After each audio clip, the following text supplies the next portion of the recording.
आओ गुरबाणी दे विचों इस पौड़ी नूं होर थोड़ा जिहा समझण दा यतन करिए। इंसान परमात्मा की प्राप्ति लई तीर्थां ते जाके इशनान करता है। हुण विशेष तौर ते गंगा ते इशनान किया जाता, जमुना गोदावरी सरस्वती ये नदियां दे विच जाके इशनान किया जाता।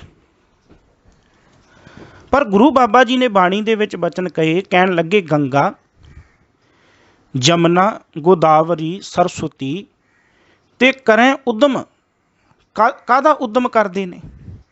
गंगा जमुना गोदावरी सरस्वती ते करें उद्यम। साहब कहते जिन्हां नदियां विच जाके लोग इशनान करते ने ना, गंगा दे विच, जमुना दे विच, गोदावरी दे विच, सरस्वती दे विच, इन्हां नदियां विच जाके लोग इशनान करते ने, ये सोचते ने इन्हां विच इशनान कीतियां पवित्र हो जाना, इन्हां विच इशनान कीतियां परमात्मा मिल जाना।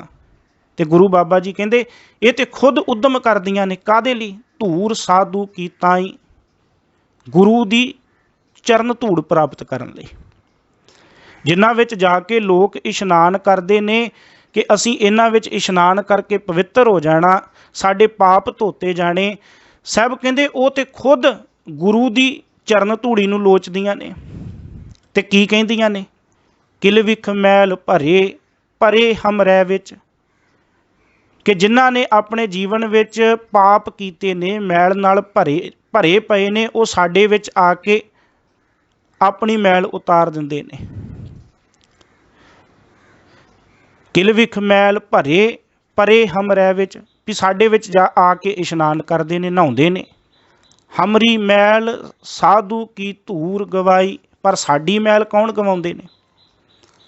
साडी मैल वो नदियां कहंदियां, कहंदे साडी मैल गुरु दी चरण धूड़ी दे नाल गवाच जांदियां। भाव गुरु दी सिੱਖਿਆ नाल, वो चरण धूड़ दे नाल साडी मैल उतर जाती है। हुण लोग इन्हां नदियां वल भजदे ने ते ये नदियां गुरु वल भजदियां ने। और इत्थों तक भी शब्द कहे, जितने तीर्थ देवी थापै, कि जिन्ने तीर्थ देवतियां ने थापे पैदा कीते, सब तितने लोचै धूर साधु की ताई। सब कहते वो सारे ही गुरु की धूड़ी नूं लोचदे ने, चाहुंदे ने, प्राप्त करना चाहुंदे ने। इहदा मतलब जिथे जीव इशनान करना चाहुंदा, जिथे जाके सोचदा कि ये मेरी मैल नूं उतार देणगे, वो ते गुरु वल आप आउणा चाहुंदे ने। इहदा मतलब ये जीव दा भरम है। बाबा जी ने बाणी विच इस गल दा हवाला दिता है। सब कहते पानी विच इशनान करन दे नाल परमात्मा की प्राप्ति नहीं हो सकती। पानी विच इशनान करन दे नाल मन की मैल नहीं उतर सकती। पढ़ो शब्द, अंतर मैल जे तीर्थ नहावै, तिस बैकुंठ न जाना, लोक पतीणे कछू ना होवै, ना ही राम अयाना। सब कहते जे अंदर मैल आ, ते अंदर मैल होने के बावजूद जीव तीर्थां उत्ते जाके नहा रहा, कहते तिस बैकुंठ ना जाना। उन्होंने काहदा बैकुंठ का पता? उन्हें बैकुंठ नूं की जानिया? मैल अंदर सी, नहाउंदा तीर्थां ते जाके रहा। हुण अगे पढ़ो इस शब्द नूं, पूजो राम एक ही देवा, साचा नहावण गुर की सेवा। कहते उस परमात्मा नूं याद करो तो सच्चा नहाउणा की आ? इहदा मतलब नहाउणा भी झूठा होएगा।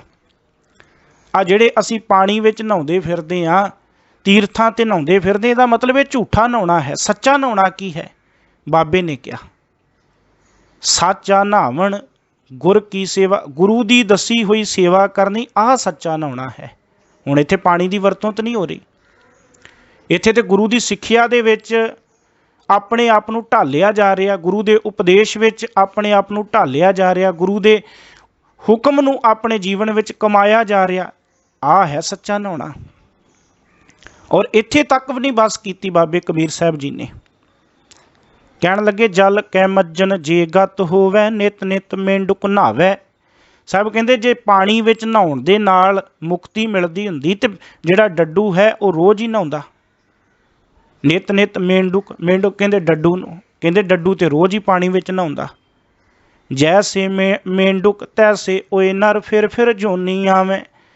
ਤੇ ਸਾਹਿਬ ਕਹਿੰਦੇ ਜਿਵੇਂ ਡੱਡੂ ਰੋਜ਼ ਪਾਣੀ ਵਿੱਚ ਨਹਾ ਕੇ ਫਿਰ ਡੱਡੂ ਦਾ ਡੱਡੂ ਰਿਹਾ, ਕਹਿੰਦੇ ਬਸ ਇਸੇ ਤਰ੍ਹਾਂ ਉਸ ਡੱਡੂ ਵਰਗੇ ਉਹ ਮਨੁੱਖ ਨੇ ਜਿਹੜੇ ਤੀਰਥਾਂ 'ਤੇ ਨਹਾ ਕੇ ਸੋਚਦੇ ਨੇ ਕਿ ਅਸੀਂ ਪਵਿੱਤਰ ਹੋ ਗਏ। ਜੇ ਡੱਡੂ ਪਵਿੱਤਰ ਨਹੀਂ ਹੋਇਆ, ਜੇ ਡੱਡੂ ਉਸੇ ਤਰ੍ਹਾਂ ਰਿਹਾ, ਸਾਹਿਬ ਕਹਿੰਦੇ ਡੱਡੂ ਵੀ ਜੂਨਾਂ ਵਿੱਚ ਆਉਂਦਾ ਰਿਹਾ, ਉਹ ਮਨੁੱਖ ਵੀ ਇਸੇ ਤਰ੍ਹਾਂ ਜੂਨਾਂ ਵਿੱਚ ਪਏ ਰਹਿਣਗੇ। ਇਹਦਾ ਮਤਲਬ ਪਾਣੀ ਦੇ ਨਾਲ ਮੁਕਤੀ ਨਹੀਂ। ਸਾਹਿਬ ਕਹਿੰਦੇ ਤੀਰਥ ਨਹਾਏ ਨਾ ਉਤਰਸ ਮੈਲ, ਕਰਮ ਧਰਮ ਹਉਮੈ ਕਰਮ ਧਰਮ ਸਭ ਹਉਮੈ ਫੈਲ। ਲੋਕ ਪਚਾਰੈ ਗਤ ਨਹੀਂ ਹੋਏ, ਨਾਮ ਬਿਹੂਣੈ ਚਲਸੈ ਰੋਏ। ਇਹਦਾ ਮਤਲਬ ਤੀਰਥਾਂ 'ਤੇ ਨਹਾਉਣ ਦੇ ਨਾਲ ਮੈਲ ਨਹੀਂ ਉਤਰ ਸਕਦੀ। ਔਰ ਬਾਬਾ ਜੀ ਤੇ ਇੱਥੋਂ ਤੱਕ ਕਹਿੰਦੇ ਤੀਰਥਾਂ 'ਤੇ ਨਹਾਉਣ ਦੇ ਨਾਲ ਕਈ ਵਾਰੀ ਹੋਰ ਮੈਲ ਚੜ੍ਹ ਜਾਂਦੀ। ਕਿਵੇਂ ਬਾਬਾ ਜੀ? ਗੁਰੂ ਅਮਰਦਾਸ ਸਾਹਿਬ ਜੀ ਦਾ ਸ਼ਬਦ ਪੜ੍ਹੋ। ਨਹਾਵਣ ਚੱਲੇ ਤੀਰਥੀ, ਮਨ ਖੋਟੈ ਤਨ ਚੋਰ। ਕਹਿੰਦੇ ਨਹਾਉਣ ਤੀਰਥਾਂ 'ਤੇ ਚੱਲੇ ਨੇ ਤੇ ਮਨ ਦੇ ਵਿੱਚ ਖੋਟ ਆ, ਤਨ ਦੇ ਵਿੱਚ ਚੋਰ ਆ। ਇੱਕ ਭਉ ਲੱਥੀ ਨਹਾਤਿਆਂ, ਕਹਿੰਦੇ ਇੱਕ ਹਿੱਸਾ ਤੇ ਨਹਾਤਿਆਂ ਲੱਥ ਗਿਆ, ਭਾਵ ਤਨ ਦੀ ਮੈਲ ਦਾ ਹਿੱਸਾ ਤੇ ਲੱਥ ਗਿਆ ਸਰੀਰ ਤੋਂ। ਜਿਹੜੀ ਸਰੀਰ ਦੀ ਮੈਲ ਉਹ ਤੇ ਨਹਾਤਿਆਂ ਲੱਥ ਗਈ, ਪਰ ਦੋਏ ਪਾ ਚੜੀਐਸ ਹੋਰ, ਪਰ ਦੋ ਹਿੱਸੇ ਹੋਰ ਮੈਲ ਚੜ੍ਹ ਗਈ। ਉਹ ਕਿੱਥੇ ਚੜ੍ਹੀ? ਉਹ ਮੈਲ ਚੜ੍ਹੀ ਮਨ ਦੇ ਵਿੱਚ, ਸਾਡੇ ਅੰਦਰ ਹਉਮੈ ਦੀ, ਜਿਹਨੂੰ ਗੁਰੂ ਤੇਗ ਬਹਾਦਰ ਸਾਹਿਬ ਕਹਿੰਦੇ ਤੀਰਥ ਵਰਤ ਅਰਦਾਨ ਕਰ, ਮਨ ਮੈਂ ਧਰੈ ਗੁਮਾਨ। ਕਿ ਬੰਦਾ ਤੀਰਥਾਂ 'ਤੇ ਜਾ ਕੇ ਇਸ਼ਨਾਨ ਕਰੇ, ਵਰਤ ਰੱਖੇ, ਦਾਨ ਪੁੰਨ ਕਰੇ, ਪਰ ਇਹ ਕਰਨ ਤੋਂ ਬਾਅਦ ਅੰਦਰ ਕੀ ਆ ਗਿਆ? ਹੰਕਾਰ, ਕਿ ਮੈਂ ਇੰਨੇ ਤੀਰਥਾਂ 'ਤੇ ਇਸ਼ਨਾਨ ਕਰ ਲਿਆ, ਮੈਂ ਇੰਨੀ ਵਾਰ ਵਰਤ ਰੱਖ ਲਿਆ, ਮੈਂ ਇੰਨਾ ਦਾਨ ਪੁੰਨ ਕਰ ਲਿਆ। ਸਾਹਿਬ ਕਹਿੰਦੇ ਅੰਦਰ ਤੇ ਹੰਕਾਰ ਆ ਗਿਆ। ਤੀਰਥ ਵਰਤ ਅਰਦਾਨ ਕਰ, ਮਨ ਮੈਂ ਧਰੈ ਗੁਮਾਨ।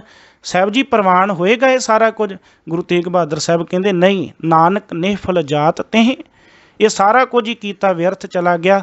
ਕਿਵੇਂ ਗਿਆ? ਜਿਉਂ ਕੁੰਚਰ ਇਸ਼ਨਾਨ, ਕੁੰਚਰ ਕਹਿੰਦੇ ਹਾਥੀ ਨੂੰ, ਜਿਵੇਂ ਮਹਾਵਤ ਨੇ ਹਾਥੀ ਨੂੰ ਇਸ਼ਨਾਨ ਕਰਵਾਇਆ, ਐ ਸਾਫ਼ ਕਰ ਦਿੱਤਾ, ਤੇ ਜਦੋਂ ਹਾਥੀ ਬਾਹਰ ਨਿਕਲਿਆ ਉਹਨੇ ਚਿੱਕੜ ਆਪਣੀ ਸੁੰਡ ਵਿੱਚ ਭਰਿਆ ਤੇ ਆਪਣੇ ਉੱਤੇ ਸੁੱਟ ਲਿਆ। ਸਾਹਿਬ ਕਹਿੰਦੇ ਜਿਵੇਂ ਹਾਥੀ ਦਾ ਇਸ਼ਨਾਨ ਸਾਫ਼ ਸੁਥਰਾ ਕਰਨ ਤੋਂ ਬਾਅਦ ਫਿਰ ਆਪਣੇ ਤੇ ਚਿੱਕੜ ਸੁੱਟ ਲਿਆ, ਆ ਸਾਰਾ ਕੁਝ ਉਸ ਮਨੁੱਖ ਦਾ ਇਸੇ ਤਰ੍ਹਾਂ ਤੀਰਥਾਂ 'ਤੇ ਜਾ ਕੇ ਇਸ਼ਨਾਨ ਕੀਤਾ, ਵਰਤ ਰੱਖੇ, ਦਾਨ ਪੁੰਨ ਕੀਤਾ, ਪਰ ਜੇ ਮਨ ਵਿੱਚ ਹੰਕਾਰ ਆ ਗਿਆ ਇਹ ਸਭ ਕੁਝ ਕਰਨ ਦਾ, ਸਾਹਿਬ ਕਹਿੰਦੇ ਸਾਰਾ ਕੁਝ ਵਿਅਰਥ ਚਲਾ ਗਿਆ। ਤੀਰਥ ਨਹਾਤਾ ਕਿਆ ਕਰੇ, ਮਨ ਮਹਿ ਮੈਲ ਗੁਮਾਨ। ਕਹਿੰਦੇ ਤੀਰਥਾਂ 'ਤੇ ਨਹਾਤਾ ਕੀ ਕਰੇਗਾ ਜੇ ਮਨ ਦੇ ਵਿੱਚ ਹੰਕਾਰ ਹੈ। ਮਲ ਹਉਮੈ ਧੋਤੀ ਕਿਵੇਂ ਨਾ ਉਤਰੈ, ਜੇ ਸੋ ਤੀਰਥ ਨਹਾਏ। ਕਹਿੰਦੇ ਮਨ ਦੀ ਜਿਹੜੀ ਮੈਲ ਹੈ ਹਉਮੈ ਦੀ, ਉਹ ਕਿਵੇਂ ਉਤਰੇਗੀ? ਕਿਉਂਕਿ ਪਾਣੀ ਨਾਲ ਉਹ ਉਤਰਨੀ ਨਹੀਂ। ਤੇ ਸਾਹਿਬ ਕਹਿੰਦੇ ਇਹਦੇ ਵਾਸਤੇ ਭਾਵੇਂ ਤੂੰ 100 ਤੀਰਥਾਂ 'ਤੇ ਜਾ ਕੇ ਇਸ਼ਨਾਨ ਕਰ ਲਾ।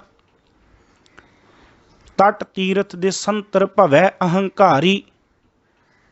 ਕਹਿੰਦੇ ਤੱਟਾਂ ਦੇ ਉੱਤੇ, ਤੀਰਥਾਂ ਉੱਤੇ ਜਾ ਕੇ ਇੱਕ ਵਾਰੀ ਨਹੀਂ, 10 ਦਿਸ਼ਾਵਾਂ ਵੱਲ ਜਾ ਕੇ ਸੈਂਕੜਿਆਂ ਵਾਰੀਆਂ ਹੰਕਾਰੀ ਮਨੁੱਖ ਇਸ਼ਨਾਨ ਕਰ ਆਏ। ਹੋਰ ਵਧੇਰੇ ਹਉਮੈ ਮਲ ਲਾਵਣਿਆ। ਕਹਿੰਦੇ ਸਗੋਂ ਹੋਰ ਵਧੇਰੇ ਹਉਮੈ ਦੀ ਮੈਲ ਲਾ ਲਈ, ਉਤਰਿਆ ਤੇ ਕੁਝ ਵੀ ਨਹੀਂ। ਉਹ ਗੱਲ ਆ ਗਈ ਕਿ ਇੱਕ ਭਉ ਲੱਥੀ ਨਹਾਤਿਆਂ, ਦੋਏ ਪਾ ਚੜੀਐਸ ਹੋਰ।